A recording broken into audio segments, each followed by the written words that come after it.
beaucoup d'entre vous, comme on vous a fait penser que vous allez être sage, instruit, en lisant les journaux, en lisant les livres des anges déchus. Hein? Et vous avez commencé à le faire, à vous exercer. Quand vous lisez, vous faites référence à tel auteur, à tel auteur, à tel auteur, à tel auteur. Mais vous ne faites jamais référence à la Bible. Vous ne faites jamais référence à Dieu. Oh les amis, si tu es chrétien, je vais te demander aujourd'hui que si tes camarades, là, tes collègues engagent un débat ou des entretiens en se basant sur tel scientifique, tel philosophe, et ainsi de suite, toi, ramène-les ou amène-les dans la Bible. Amène-les dans la Bible. Qu'est-ce que Dieu dit pour ce sujet-là? Qu'est-ce que Dieu dit?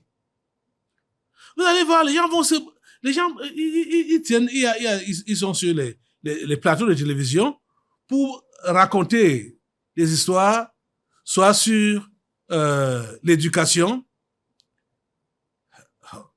Mais éducation. Si tu ne connais pas Dieu, tu vas donner quelle éducation à l'enfant? La jeunesse, ils vont se battre. Il y a toujours des thèmes sur lesquels on débat quand il y a soit fête de la jeunesse ou bien journée de la femme ou les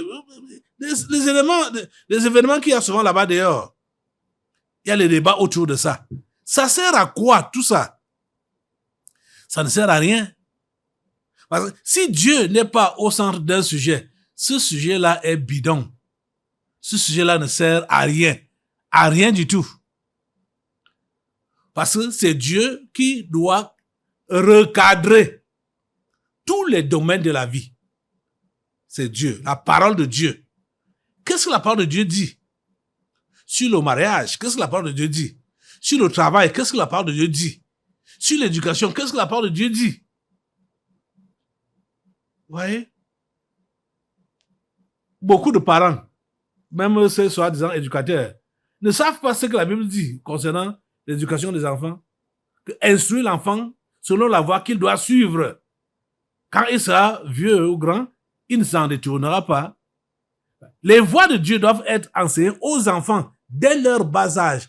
Je dis même dès leur conception dans le ventre. Les femmes chrétiennes doivent commencer à entretenir leurs enfants sur la parole de Dieu depuis leur ventre. À les enrôler dans la parole de Dieu depuis leur ventre et à la naissance, même chose. Mais qu'est-ce qu'on voit? Pour la plupart de celles-là qui disent qu'elles sont des chrétiennes, déjà même quand elle a conçu, elle voulait la conception, elle voulait les enfants, hein, mais quand elle a conçu, c'est maintenant les plaintes. Que je suis malade, je suis mal à l'aise, machin, hein, tout ça. C'est là que elle s'affaiblit dans le domaine de la prière, le domaine de la lecture de la Bible, le domaine. Elle ne fait plus rien. Et l'enfant va naître, elle ne peut pas instruire l'enfant dans les voies de Dieu. Ce sont les cris à la maison, ce sont les bavardages à la maison. Vous voyez? Cette vie ne peut pas être une vie normale si Dieu n'est pas au centre. Et nous sommes en train de parler de la vie chrétienne normale. Donc, vous voyez, ne fonctionnez pas comme les païens là-bas dehors. Mais je vois que ce n'est même pas moi seul qui vois. Mais nous constatons que c'est la mondanité qui nous emballe facilement. La mondanité, ce n'est pas selon Dieu qu'on fait les choses. Vous voyez? Que nul ne s'abuse lui-même. Si quelqu'un parmi vous pense être sage selon ce siècle, qu'il devienne fou afin de devenir sage. Car la sagesse de ce monde est une folie devant Dieu. aussi est-il écrit, il prend les sages dans leur ruse. Et encore, le Seigneur connaît les pensées des sages. Il sait qu'elles sont vaines. Ouais, les pensées des sages sont comment? Vaines. Que personne donc ne mette sa gloire dans des hommes, car tout est à vous. Que personne ne mette sa gloire dans des hommes. On a lu jusqu'au verset 21. Que personne ne mette sa gloire dans des hommes, car tout est à vous. Vous vous référez aux gens, aux écrivains, aux scientifiques, aux philosophes. C'est surtout les philosophes, les littéraires. Oh Seigneur, ta grâce, ta miséricorde, ta grâce. La connaissance enfle, mais la charité édifie. C'est la nature de Dieu dont on doit s'imprégner. C'est cette nature-là qu'on appelle la charité ou encore l'amour. C'est de ça qu'on doit s'imprégner pour fonctionner dans ce monde. Et nous sommes dans le cadre des chrétiens, des enfants de Dieu, des nés de nouveau. Raison pour laquelle il faudrait que tu comprennes que tu dois t'imprégner davantage de la nature de Dieu. Donc toi qui es donc chrétien ou chrétienne, tu ne vas pas te baser sur ton intellect. Tu ne vas pas te baser sur la connaissance livresque. Il y a même d'autres qui se basent sur leurs coutumes et leurs traditions et qui prennent pour référence ce que les ancêtres ont dit ou ce que les ancêtres ont fait.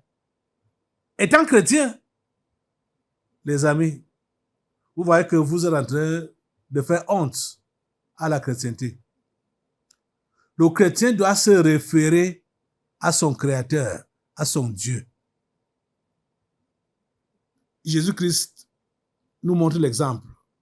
Quand il est venu sur la terre, même comme il avait reçu un corps semblable au nôtre, il est resté connecté à son Père céleste et se rassurait que tout ce qu'il dit, tout ce qu'il fait, il a l'aval de son Père céleste. Il se rassurait qu'il a son aval. C'est comme ça qu'il a dit. Vous lisez dans l'évangile les gens. C'est ça qu'il dit. Que comme il voit le Père faire, c'est comme ça qu'il fait. Il ne fait rien à sa tête. Mais combien de chrétiens peuvent parler comme Jésus? Mais aujourd'hui, on sait que plusieurs chrétiens font à leur tête. Ils font comme ils veulent. Ils disent ce qu'ils veulent dire. Ils agissent comme ils veulent agir, comme ça vient dans leur tête. Ils n'ont de compte à rendre à personne. Vous voyez? Écoutez comment Jésus-Christ parle. Dans Jean au chapitre 8, à partir du verset 28, Jésus donc leur dit, « Quand vous aurez élevé le Fils de l'homme, alors vous connaîtrez ce que je suis, et que je ne fais rien de moi-même. » Vous comprenez? Et que je ne fais rien de moi-même, mais que je parle selon ce que le Père m'a enseigné. Qui lui a enseigné? Le Père. Oh mon Dieu. Oh mon Dieu. Aide-nous à comprendre. Aide-nous à se connecter ou à se reconnecter à toi seul. Jésus leur dit, quand vous aurez élevé le Fils de l'homme, alors vous connaîtrez ce que je suis et que je ne fais rien de moi-même, mais que je parle selon ce que le Père m'a enseigné. Celui qui m'a envoyé est avec moi. Il ne m'a pas laissé seul parce que je fais toujours ce qui lui est agréable. Ça, c'est le verset 29. Celui qui m'a envoyé est avec moi. Il ne m'a pas laissé seul parce que je fais toujours ce qui lui est agréable. Verset 28 et 29 de Jean 8. Voilà les propos de Jésus lui-même. Je fais toujours ce qui lui est agréable. Je ne fais rien de moi-même, mais que je parle selon ce que le Père m'a enseigné. Toi, tu te réfères aux enseignements de qui? De ton philosophe, de ta mère, de ton père, de tes ancêtres, hein? Des philosophes français, britanniques ou allemands. Tu te réfères à qui? Vous voyez, chers amis, je vous ai dit que si vous ne mettez pas l'intellect là de côté en tant que chrétien, votre chrétienté va finir sans que vous vous rendiez compte. Si vous l'avez même commencé un jour, hein, votre chrétienté va finir sans que vous vous rendez compte. Quand vous n'avez pas encore mis de côté la sagesse des hommes, la connaissance livresque, vous ne saurez pas quand est-ce que vous avez fini avec la chrétienté. Vous comprenez ça? Je vous dis la plus vérité, qui que vous soyez, et quel que soit votre niveau, vous devez faire comme l'apôtre Paul, comme j'ai dit l'autre jour, dimanche. Paul a dit que toutes ces choses qui étaient pour lui des gains, il les regarde comme une perte, comme une perte, comme du gâchis. Vous comprenez? Tout ce que vous avez étudié, tout ce que vous avez fait à l'école là, vous devez regarder ça comme une perte pour gagner Christ. Pour gagner Christ. Sur cette terre, c'est Christ seul que nous devons gagner. C'est lui que nous devons rechercher. C'est derrière lui que nous devons courir. Mais c'est le contraire qu'on voit chez les chrétiens. Les chrétiens courent derrière l'argent. Les chrétiens courent derrière le succès. Les chrétiens courent derrière les diplômes, l'intelligence, la sagesse. Et pourtant, on sait que ce n'est pas les diplômes qui font à ce que les gens puissent inventer les choses. Ce n'est pas les diplômes. Ce ne sont pas les diplômes. L'inspiration vient d'en haut. Et beaucoup des anges dessus, ils n'ont même pas étudié. Ils ont seulement volé l'intelligence des humains. Et ils ont utilisé cela pour inventer des choses. On sait comment, au début de délivrance ici, là, l'une de mes filles, comment les esprits disaient comment on avait volé son intelligence pour fabriquer des voitures et des marques de téléphones sophistiquées là. Cette délivrance a été confirmée par une autre fille qui était venue de Douala. Elle était venue de Douala. Elle était possédée de sa grand-mère. Et son démon là a reconnu cette fille et reconnaît ce que son cerveau a fabriqué. Il y avait la marque de voiture Yaris. Et le téléphone, je ne sais pas, comme, si c'est le iPhone ou c'est quoi là, qu'elle avait, ou Galaxy, Samsung, ou c'était quoi. Ça, vous savez que les histoires Android, je ne connais pas ça, je ne maîtrise pas ça. Mais c'était les grands téléphones là, les grandes marques. C'est l'intelligence de cet enfant-là qui avait fabriqué ça. Donc les anges dessus ont volé son cerveau pour aller fabriquer ces choses-là. Donc ce n'est pas à l'école qu'on a su comment faire un machin, disposer ceci, disposer ça. Ce n'est pas à l'école. Ce n'est pas à l'école. Vous comprenez ça? La plupart de ce qu'on appelle même là intellectuels ou diplômés, ce n'est que la théorie. Ce n'est que la théorie. Ils ne connaissent rien. Rien que la théorie. Il n'y a pas de pratique.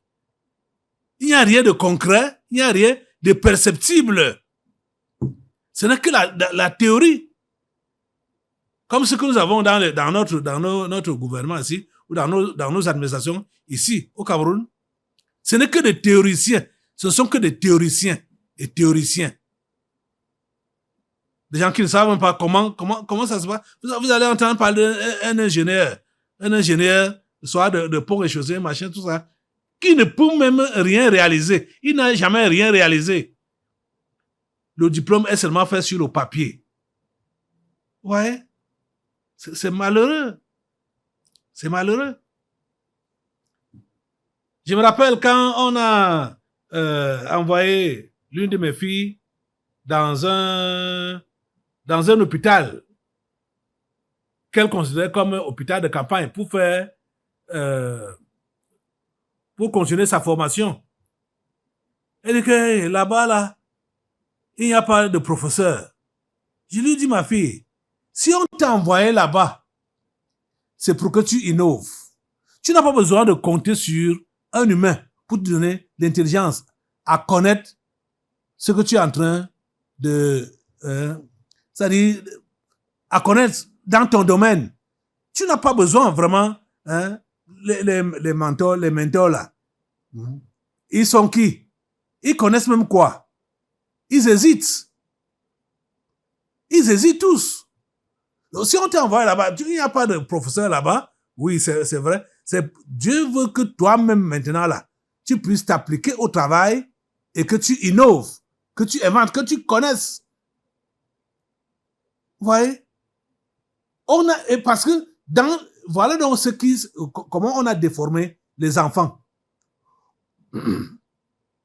On a déformé les enfants de façon que ils doivent seulement être appuyés sur un humain. Donc un mentor qui les soutient, qui les épaule et qui les guide. On ne leur a jamais dit que eux-mêmes peuvent avoir des innovations, que eux-mêmes peuvent inventer. Quand on dit eux-mêmes inventer, c'est-à-dire s'appuyant sur Dieu, bien sûr. Mais on leur a seulement dit que vous devez vous appuyer. Donc on part, c'est-à-dire on doit avoir une base, un humain, un travail qui a été fait. Il faut continuer sur ce travail-là avant de prétendre peut-être arriver quelque part. Mais on les encourage même pas à arriver quelque part par eux-mêmes. Ils sont dépendants de leur mentor, de leur tuteur. Le frère Tianche nous a dit ça l'autre jour, qu'il a découvert qu'il y a beaucoup d'erreurs dans le domaine, je crois que c'est le physique qu'il fait. Il y a des erreurs. Mais il préfère s'abstenir pour ne pas dénoncer ces erreurs-là. Et pourtant, c'est ce qu'il doit faire. Parce que on a cadré que voici les limites. On a donné des bornes, que tu ne traverses pas ça. Si tu traverses ça, tu es à côté.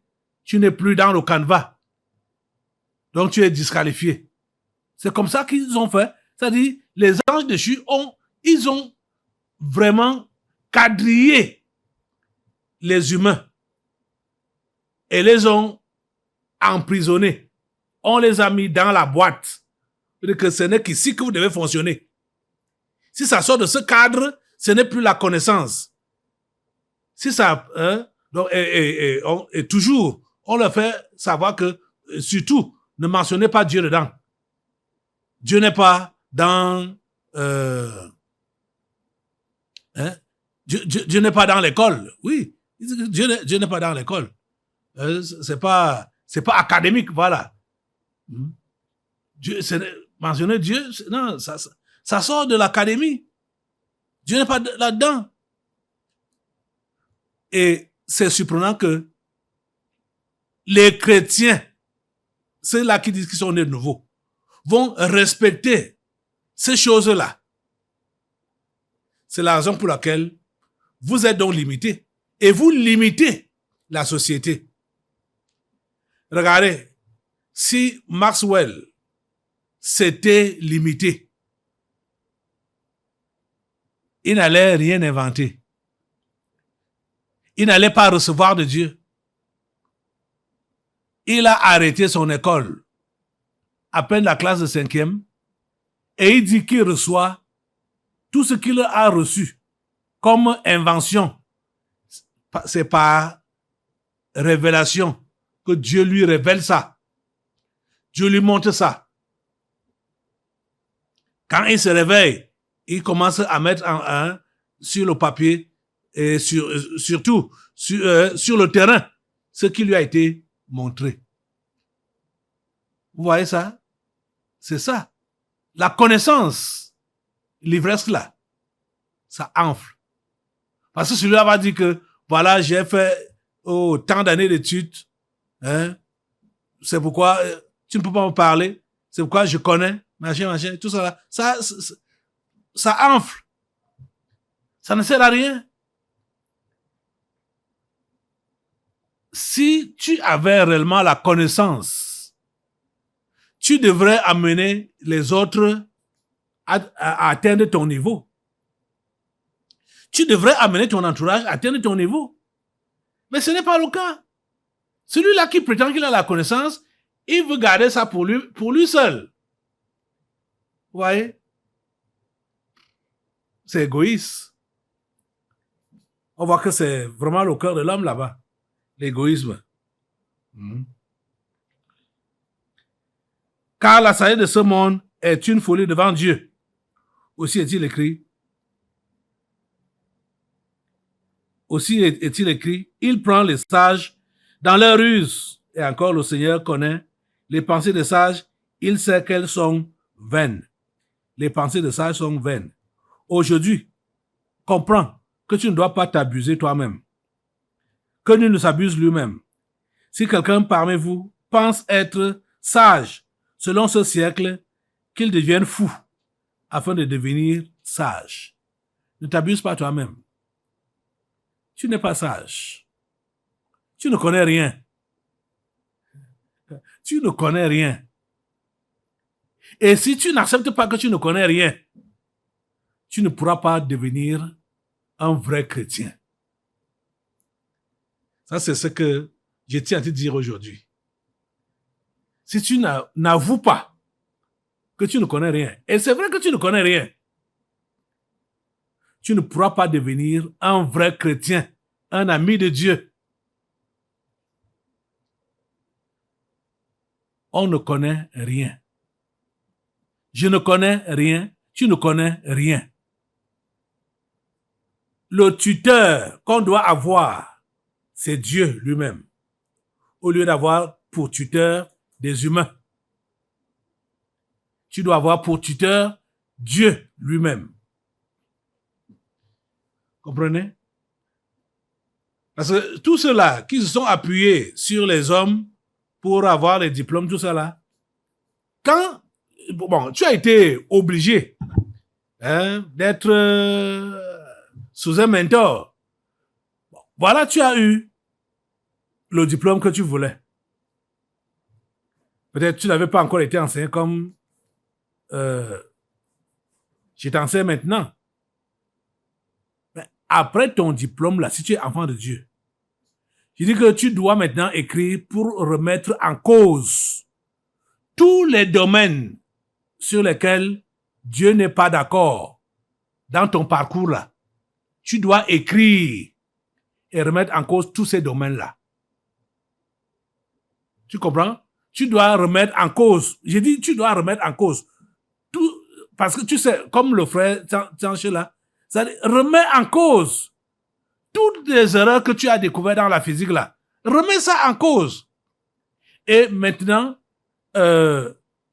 mais ce que Dieu t'a révélé ou ce que tu as découvert, écris ça sous forme de livre.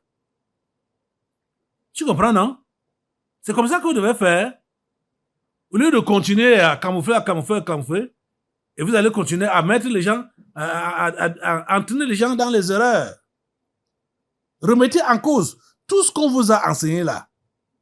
Remettez ça en cause. si je n'avais pas remis en cause la théologie de l'école, je ne devais pas être utilisé par Dieu. C'est parce que j'ai remis en cause tout ce qu'on m'a enseigné, tout ce qu'on m'a dit. C'était une bagarre. C'était une bagarre pour remettre ça en cause. Mais j'ai remis en cause tout ça. Et maintenant, Dieu me donne des révélations selon lui. Et dans sa parole est devenue plus fluide pour moi aujourd'hui. Très fluide.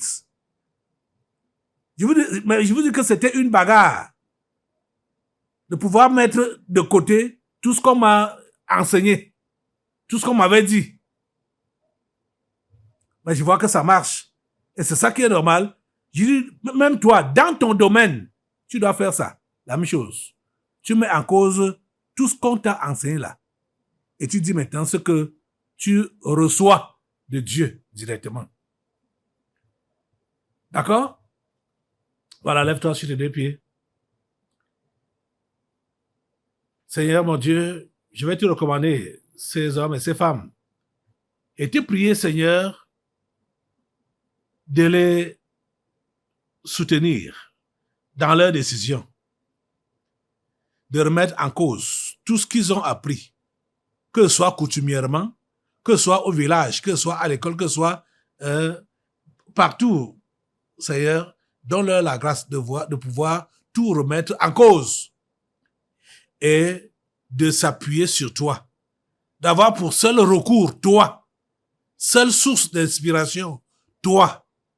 Seigneur, s'il te plaît, fais-le. Au nom puissant de Jésus, j'ai prié. Amen. Voilà, assois-toi. Nous allons maintenant passer aux délivrances prophétiques. Dans l'assemblée des saints, assoiffé je me tiens, que ton onction descende sur moi. Conscient que mon destin est dans le creux de ta main, que ton onction descende sur moi. Je suis